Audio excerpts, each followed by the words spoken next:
So guys, guess what? Kung nasan ako?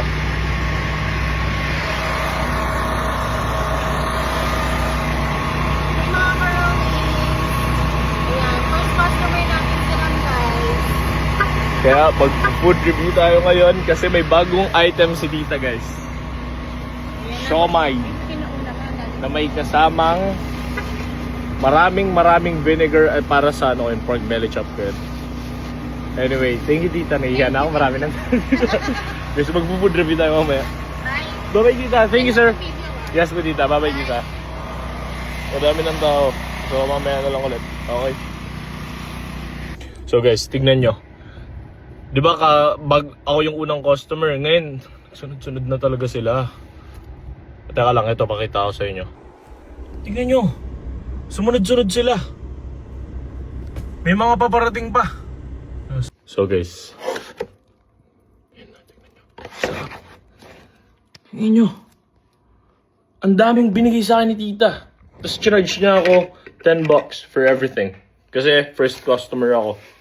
Kasi wala akong pasok ngayon, di ba? So ngayon, food review natin si tita. Okay? Yung bago niyang item which is siomai rice. Siomai rice. Ako ay nagugutom. Gusto ko siomai rice. Tapos tingin natin. Ito siomai. Laki.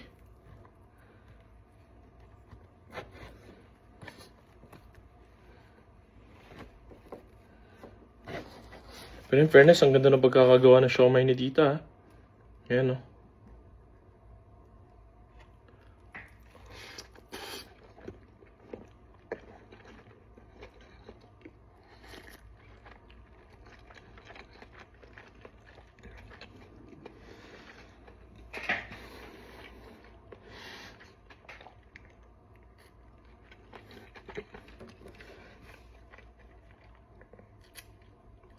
Dapat yata dalawa kinuha ko siomai. Parang bitin yung isa. 6 lang to.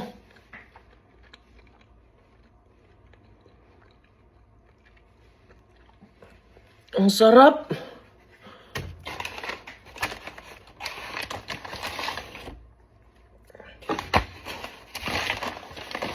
Itong ano. Ito sigurado na to kasi ilang beses ko nung binalik na talagang kinain-kain to eh. Ito. Laki ng ano. Laki ng mga portion ni tita. Pero ito yung pork belly chop.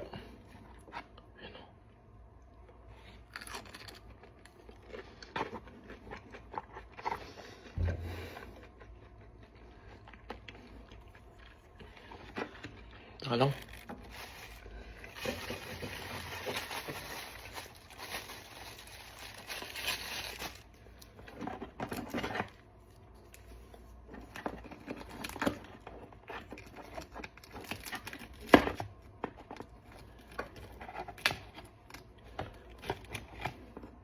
Sa totoo lang, gusto ko na magkamay.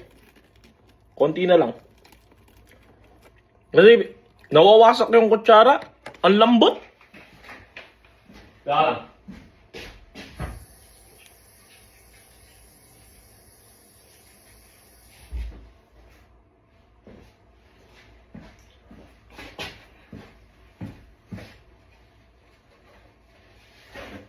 Okay.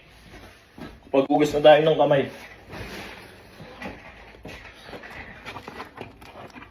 Kasi kung di nyo na nalalaman, sa bahay, sa amin, nakakamay ako kumakain lagi. Madalas. Okay.